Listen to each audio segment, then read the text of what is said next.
ஆவணி வந்தது புண்ணிய சதுர்த்தி நாளும் பிறந்ததம்மா அதிகாலை முதலே மனையில் மங்கள மேளம் ஒலிக்குதம்மா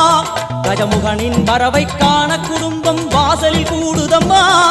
கோலம் இட்டொரு மனை மேல் வந்தான் ஆரத்தியாகுதம்மா கணபதி ராஜா